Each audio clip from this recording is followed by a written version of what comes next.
오늘은 올바른 믿음의 길 5번째 강의, 창조의 둘째 날 궁창을 만드사 정말 969세까지 살았다고? 라는 내용으로 말씀드립니다.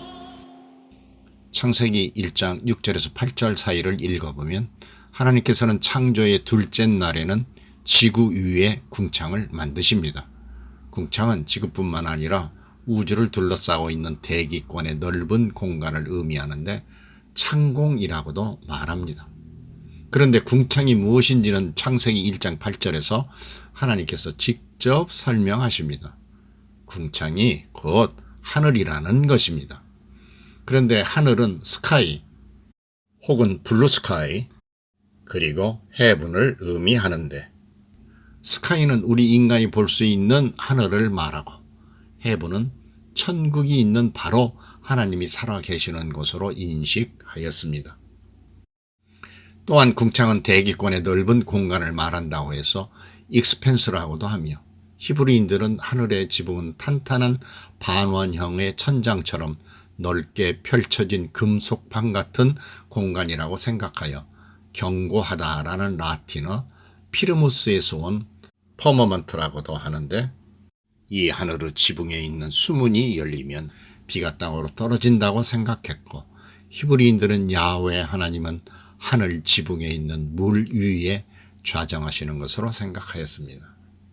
한편 시편 19편 1절에는 하늘이 하나님의 영광을 선포하고 궁창이 그의 손으로 하신 일을 나타내는도다 라고 하셨는데, 여기에서 하늘과 궁창은 같은 의미로 사용되고 있습니다. 굳이 구분하자면 하늘은 낮의 하늘을, 궁창은 밤의 하늘을 나타낸다고 보아집니다. 그런데 하늘은 낮과 밤의 모든 장면들을 통해 하나님의 영광을 선포하고 무한 광대하고 질서로운 창조의 위대함을 나타낸다는 것입니다. 그리고 신명기 33장 26절에서도 하나님 같은 이가 없도다. 그가 너를 도우시려고 하늘을 타고 궁창에서 위엄을 나타내시는도다 라고 하시므로, 궁창을 하나님의 창조의 영광은 물론 그분의 영원성과 초월성 및 절대 주권을 나타내는 근거로 말하고 있습니다. 하나님께서는 물과 물 사이에 궁창을 만드심으로 궁창 위의 물과 궁창 아래의 물을 나누시는데, 그렇게 하심으로 땅과 하늘을 구분하시게 됩니다. 궁창 위의 물은 대기권에 의하여 떠받쳐져 있는 증기 형태로 된 물을 말합니다. 수증기 연무층이라고 할 수 있습니다. 궁창 아래의 물은 바다를 비롯한 지구상의 모든 물을 의미합니다. 이처럼 하나님께서는 인간이 살게 될 지구를 물로 감싸도록 하셨습니다. 지구에서 물이 증발되면 안개와 같이 재응축하여 이슬이 되어 다시 지구에 내렸으므로 노아의 홍수 이전에는 비가 지구 위로 쏟아지는 일은 없었습니다. 수증기 연무층으로 되어 있는 궁창 위의 물은 지구의 보호막을 형성하고 있었는데, 태양으로부터 오는 저주파 가운데 열선을 흡수하여 산란시켜 다시 반사함으로 지구상의 열선을 고루 분산시켜 지구의 온실 역할을 하므로 극과 극 구분 없이 전 지구의 온도를 27도씨가량의 아열대성 기후로 유지하여 주었습니다.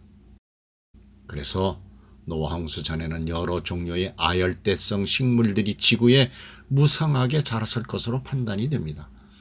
그런데 남극 대륙과 혹한의 극지방에서는 생장하기 어려운 식물들을 함유한 탄층들이 발견되고, 또한 약 500만 마리의 맘모스 유해가 북부에 위치한 시베리아 해안을 따라서 매장되어 있다는 것인데, 그 맘모스의 위장에는 각종의 녹색 식물, 각종 목초, 야생 콩, 아열대 식물들의 화분 등이 발견되고 있음에서도 잘 알 수 있습니다. 북극에서 발견된 종려나무와 산호초, 그리고 맘모스, 코뿔소 등의 화석과 악어의 화석이 미국의 뉴저지주와 영국 그리고 남극에서도 발견되는 것은 과거, 그러니까 노아 홍수 이전에 이러한 생물들이 극지방에서도 살았음을 입증하는 것입니다. 석탄과 석유가 극지방뿐만 아니라 세계 여러 곳에서 발견되는 것도 나무와 식물들이 세계 도처에 고루 분포하고 있었음을 의미합니다. 지구의 기후가 일정하지 않으면 있을 수 없는 일입니다.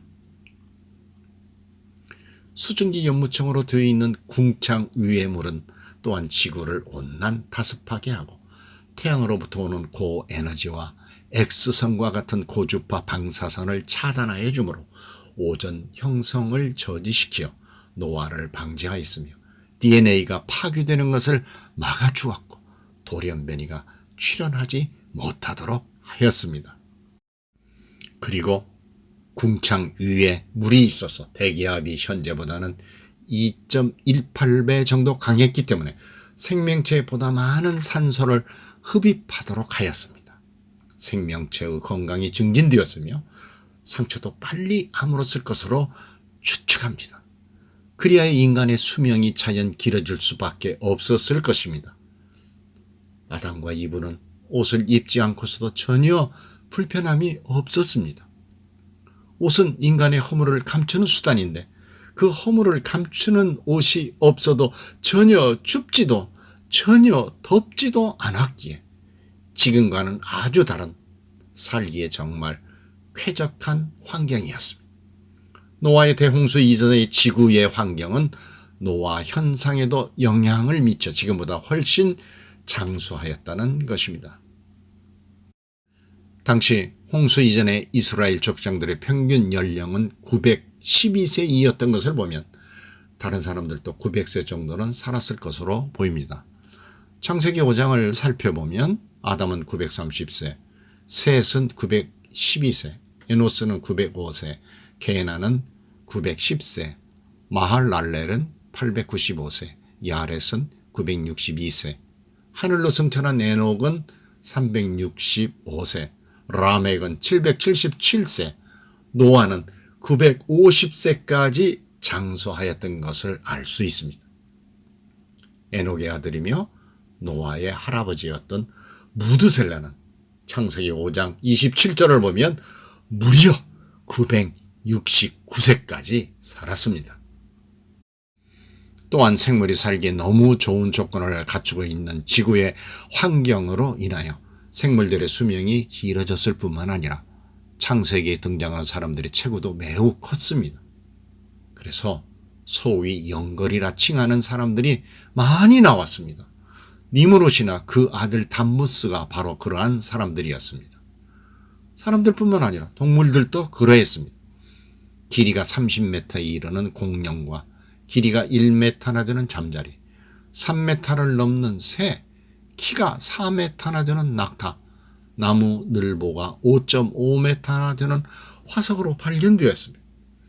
당시에는 오늘날과 같은 혹한, 폭서, 한해, 장마 등 생물의 수명과 성장을 방해하는 요인이 전혀 없었습니다. 그러나 노아 홍수 이후에 궁창 위의 물이 사라져 환경이 열악하게 바꾸어져 오늘날과 같이 생물체들의 수명이 급속도로 짧아지고 체격도 왜소해지기 시작하였습니다. 노아 홍수 이후에 인간의 수명은 점점 줄어져 셈은 602세까지 살았으나 아브라함의 아버지 데라는 205세, 아브라함은 175세, 모세는 120세, 다윗 왕은 75세까지밖에 살지 못했습니다. 창조 초기에는 지구는 궁창 위의 물, 수증기 연무층, 그러니까 물에 깊게 잠겨 있었습니다. 마치 물로 가득한 엄마의 자궁 안처럼 말입니다. 물이 가득한 엄마의 자궁 안은 태아가 자라는 생명의 안식처입니다. 원래의 지구가 바로 이러한 환경을 갖추고 있어서 인간들이 장수하고 체격도 매우 컸다는 것입니다. 인간은 원래 엄마의 자궁 안에서 살았듯이 물속에서 살아야 합니다. 수분이 부족하면 온갖 병에 다 걸리지 않습니까? 인간은 원래부터 물과 가까이 해야 합니다. 사람은 70% 정도가 수분으로 구성되어 있죠. 물론 여자보다 남자가 수분이 좀 더 많다고 합니다. 사실은 남자가 여자보다도 더 부드러운지 모릅니다. 남자가 여자보다 수분이 많다고 하지 않아요?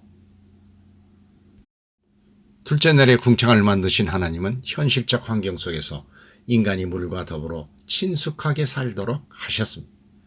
그런데 이처럼 인간에게 절대적으로 중요한 물을 먼저 만드신 것은 여섯째 날에 사람을 만드시기 전에 미리 선행적으로 행하신 은총이셨습니다. 사람을 창조하시기 전에 물을 미리 만드신 것입니다. 그런데 현실적인 환경에서 살아가기 위해서는 현실의 물이 필요한 것처럼 영적으로도 물이 절대적으로 필요한 것임을 알게 해 주신다는 것을 알아야 합니다. 성경에서는 이처럼 중요한 물이 말씀으로 비유되고 있습니다. 요한복음 3장 5절에서 사람이 물과 성령으로 나지 아니하면 하나님 나라에 들어갈 수 없다고 주님은 직접 말씀하셨습니다. 여기에서의 물은 말씀을 의미합니다. 에베소 5장 26절을 보겠습니다. 이는 곧 물로 씻어 말씀으로 깨끗하게 하사 거룩하게 하시고 라고 말씀하시는데 물과 말씀은 같은 의미입니다. 물로 씻듯이 말씀으로 항상 우리의 죄를 씻어내야 합니다. 물로 씻는다는 말은 말씀으로 깨끗하게 한다는 것입니다. 주님은 현실적 세계에서 물이 필요한 것 같이 영적인 세계에서도 물, 그러니까 말씀이 필요함을 깊이 통찰하게 하십니다. 우리는 물과 같은 말씀으로 매일매일의 세속적인 삶을 통하여 지은 죄를 씻어내고 걸러내야 합니다. 그래야 물과 성령으로 거듭나게 됩니다. 거듭난다는 것은 죽었던 내 영혼이 다시 살아남을 의미합니다. 물은 주님의 말씀입니다. 할렐루야. 다음 시간에는 올바른 믿음의 길 6번째 강해로 창조의 셋째 날 천하의 물이 한 곳으로 모이고 묻이 드러나라. 채소와 나무를 내라. 라는 내용으로 말씀드립니다.